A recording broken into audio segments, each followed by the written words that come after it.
আরে মশাই, আপনি কি বলছেন আমি তো মাথায় ঢোকে না কিছু।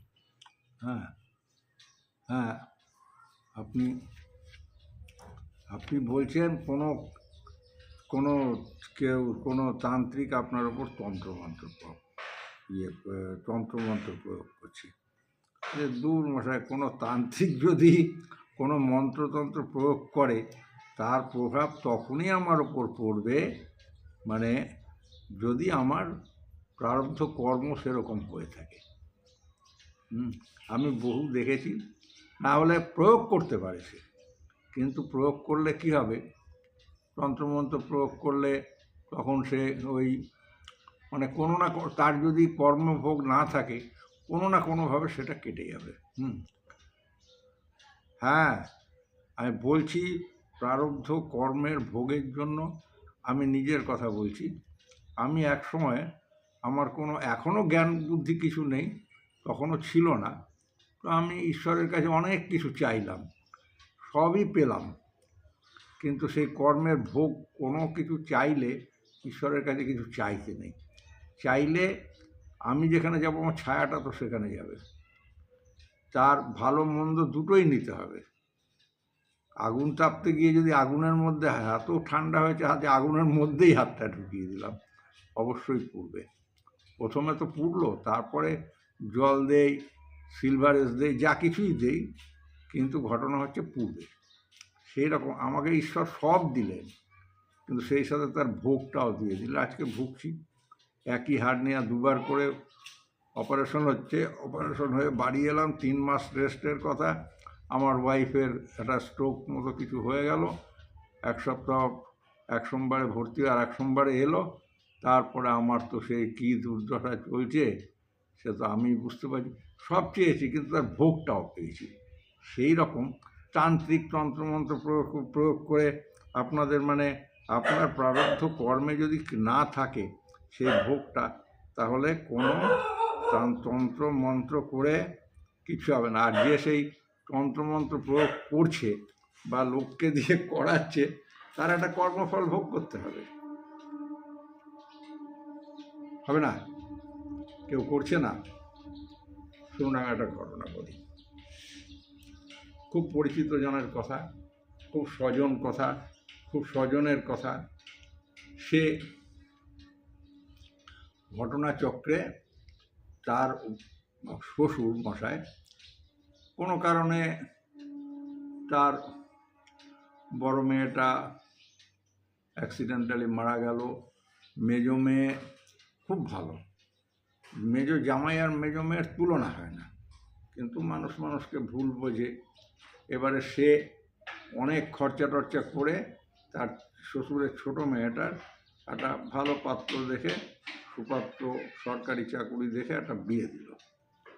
এইবার সে ছেলেটি অ্যাপারেন্টলি ভালোই ছিল, কিন্তু যত দিন যায় তার ব্যবহার ট্যাবহার ভেতরে, তার ভেতরটা তো লোকে দেখে দেয় না, দেখা যায় না, তার ভেতরে কিছু মানে ছিল, ওই পরের উন্নতি দেখতে পারে না, হ্যানা ত্যানা এরকম ছিল। এরকম আছে না যে সেই মদ মাৎসর্য গুণ খুব ছিল, যার জন্যে এই যে মেজো ভাইরা ভাই, যে নাকি শ্বশুরদের জন্য খাটতো, করতো, তার স্ত্রীকে খুব ভালোবাসতো, সন্তানকে ভালোবাসতো, একটা আদর্শ হাজব্যান্ড। তারপরে এখন এমন একটা পরিস্থিতি এলো, সে শ্বশুরকে নিজের বাড়ি টাড়ি বিক্রি করে, বুড়ো বুড়ি হয়ে গেছে, হয়ে ওই মেজো মেয়ের রিলায়েবল, অন্য কেউ তো দেখবে না, মেজো মেয়ের বাড়ির কাছাকাছি এসে একটা বাড়ি ভাড়া নিল। আর এই ছোট জামাইটা, এটার খুব সচ্ছল ভালো অবস্থা, দোতলা বাড়ি, খুব ভালো জায়গায়, একতলাটা পুরো ফাঁকা পড়ে আছে, চৌকি টৌকি আছে, ভাড়াটে ছিল এক সময়।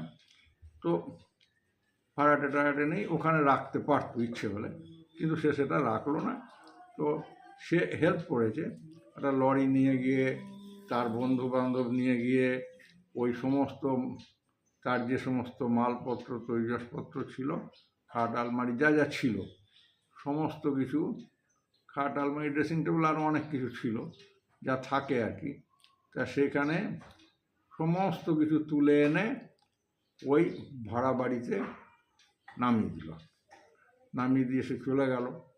এইবার এই শ্বশুর ভদ্রলোক করলেন কি, মেজো মেয়ের বাড়িতে ওই বড় খাটখানা, সে খুব ভালো দামি, তখনকার দিনের খুব ভালো কাঠ, খুব সুন্দর কাঠ, তখনকার দিনের খুব খুব গর্জাস খাট, সেই খাটটা এনে মানে ওই মেজো মেয়ের বাড়িতে দিয়ে গেল। মেজো মেয়ের নাতনি তখন একমাত্র, ওই নাতনি না নাতি, নাতি খুব ভালো ছেলে, খুব ভালো ছেলে, না বললো না, ওই নাতির নাম করে বলল যে ওকে দিলাম, ওকে দিলাম বলে রেখে গেল। এখন উঠোনে থাকলে বা কোথাও থাকলে তো জায়গা জাম হয়ে আছে, তো ওরা আবার তাকে দিয়ে গেছে, ওরা আবার সেটাকে নিয়ে তার পেছনে খরচ খরচা করে নতুন করে পালিশ টালিশ করিয়ে তারা মাঝের বড় ঘরটা ছিল ওখানে পাতলো, খুব সুন্দর লাগছিল দেখে পেতে। আবার ফের ওর ওপর সেই জাজিম টাজিম সবই উনি দিয়েছিলেন, ভালো করে বেডশিট টিট দিয়ে করে তারা ঘরটার চেহারা খুলে গেল। এখন এই ছোটো জামাই আর মেজো জামাইয়ের মধ্যে প্রথমে খুব সদ্ভাব ছিল, কেউ কোথাও বেড়াতে গেলে সে তার ট্রলি ব্যাগ এনে দিচ্ছে, খুব ভালো লাগতো, খুব ভালোই ছিল। কিন্তু ওই যে খাটখানা, মাৎসর্য বিষদশন কামড়ের অনুক্ষণ, এই কি লোভিলীলা অনাহারে অনিদ্রায়, এই মাৎসর্য দোষটা এমন একটা রিপু যে সে কষ্ট করে তার বন্ধুবান্ধব দিয়ে এনেছে, ট্রান্সপোর্টে করে ওর তোলা নামা সব কি আছে, অত বড় সুন্দর খাট, কিন্তু শ্বশুর যে আরেকটি জামাইকে দিয়ে দিলেন এটা ও সহ্য করতে পারেনি। তারপরে সেই শ্বশুর তার নিজের জমি জমা বিক্রি করে কিছু পেয়েছিল, কিছু বোধহয় দেনা টেনা শোধ করেছিল, জানি না ভালো। তারপরে সেই তাকে এখন ইন দ্য মিন টাইম সেই মেজো জামাই একটা বাড়ি কিনলো। হ্যাঁ, তো ওই ছোটো জামাইয়ের মনে হচ্ছে ওই শ্বশুরের জমি বেচা টাকা হঠাৎ করে আমার বড় ভাইরা ভাই কী করে একটা বাড়ি কিনলো, অত লাখ লাখ টাকার বাড়ি, রেডিমেড একদম নতুন বাড়ি। যাই হোক, তার মাৎসর্য বিষদর্শন এমন এমন রিপু তাকে তাড়া করলো, সে ওই খাটটার ওপরে দৃষ্টি তার খুব খারাপভাবে গেল। সে থেকে অনেক ইতিমধ্যে সেই জামাইয়ের অনেক প্রমোশন হয়েছে, আগেই সচ্ছল ছিল, সচ্ছল অবস্থা, একটা ভালো উন্নতি করেছে।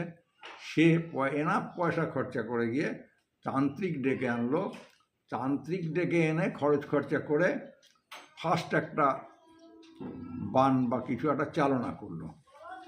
ইতিমধ্যে এই যে মেজো জামাই, এ খুব সৎ, খুব ভালো, দয়ালু, সৎ, একজন আদর্শ মানুষের যা হতে হয় সেরকম ছিল।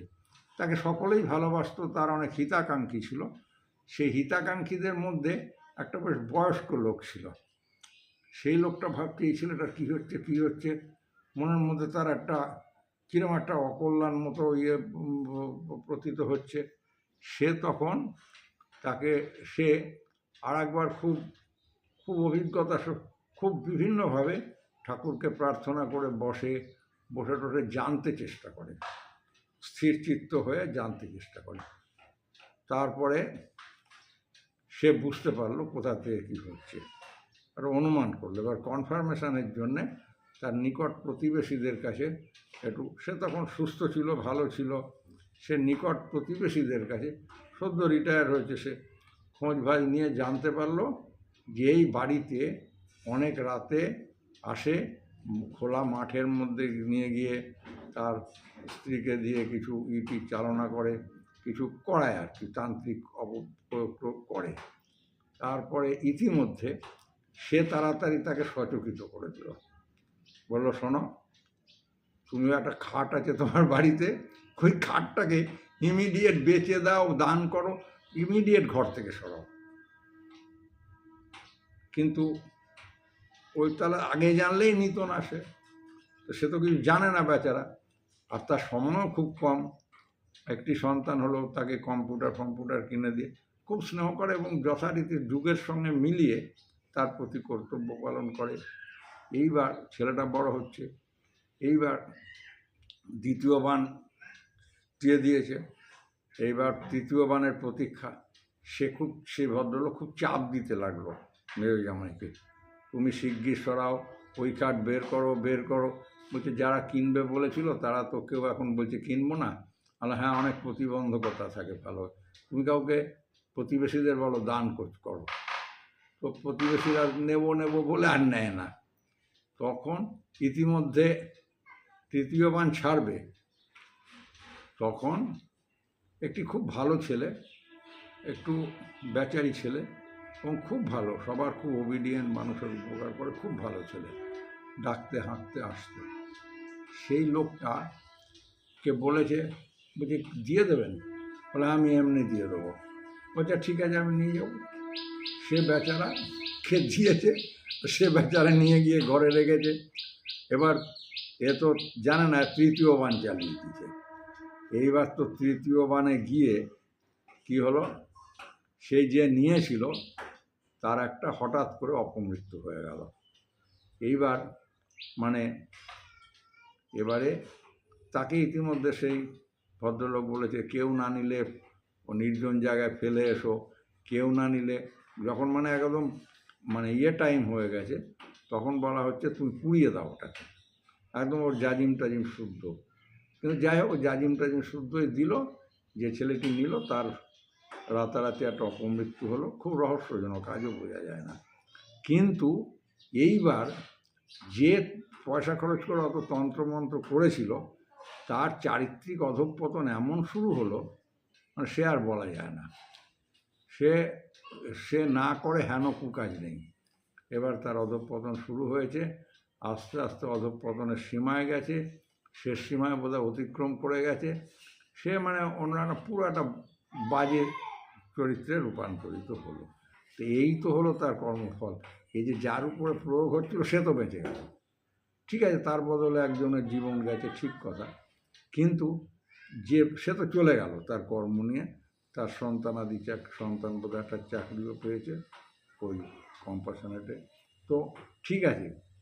কিন্তু সে তো বেঁচে থেকে জ্বলছে, পয়সার অভাব থাকুক না থাকুক, সে বেঁচে থেকে জ্বলছে। তার এত দূর অধঃপতন হয়েছে, পথে ঘাটে আমাকে শুনতে এগুলো বলে। হ্যাঁ, সে এত দূর অধঃপতন হচ্ছে, সে মা মাসি বোন টোন চেনে না, সে যা গিয়ে তার কর্ম সে করে যাচ্ছে। তাহলে এই যে তন্ত্র ওর প্রারব্ধে ছিল, ভালো কর্ম করে, সেই জন্য ও বেঁচে গেল। যার হয়তো প্রারব্ধে ছিল সে চলে গেল। সেই জন্য আপনার প্রারব্ধে কর্ম যদি সেরম হয় তাহলে আপনার কেন কী হবে? সেই জন্যে ওই সব নিয়ে চিন্তাই করবেন না। আপনি তো বেশ আছেন, আপনার অত্যন্ত না আমার ওই হলো সেই হলো তাই হলো, আরে তোর মশাই কর্ম ঠিক করুন। এই যে আমার কর্মের গোলমাল ছিল, ঈশ্বরের কাছে কোনো কিছু চাইতে নেই, অনেক কিছু চেয়ে ফেলেছি এক সময়, খুব অভাবে দারিদ্র্যে ছিলাম। আজ আমার ভাড়া বাড়িতে থাকি না, আমার ওয়াইফ যা বলছে, বা আমার ওকে খুশি করতে গিয়ে ঘর দোর বাড়িয়ে ফেললাম, হয়তো আমার কেউ নেই থাকার। সেও ভুগছে, আমিও ভুগছি। তো সেই বলছি মানে আপনি ঘাবড়াবেন না, বেশ তো মন খোরাক, ভালো লাগছে। হ্যাঁ, ওই যে খুলে বলে ফেললেন, মানে ঈশ্বর আপনাকে অভয় দিলেন। আরে আমি তো উপলক্ষ মাত্র না। যাক, ঠিক আছে, বেলাও পড়ে এসছে, আপনাকেও অনেক দূর যেতে হবে। হ্যাঁ, আপনার প্রতি আতিথেয়তা হচ্ছে না, কারণ আমার সে পরিস্থিতি নেই। ঠিক আছে। কৃষ্ণায় বাসুদেবায় হরয়ে পরমাত্মনে প্রণপ্রেষণাশায় গোবিন্দায় নমো নমঃ। ওম। ঠিক, হ্যাঁ, আসবেন নিশ্চয়, অলওয়েজ ওয়েলকাম। Thank you.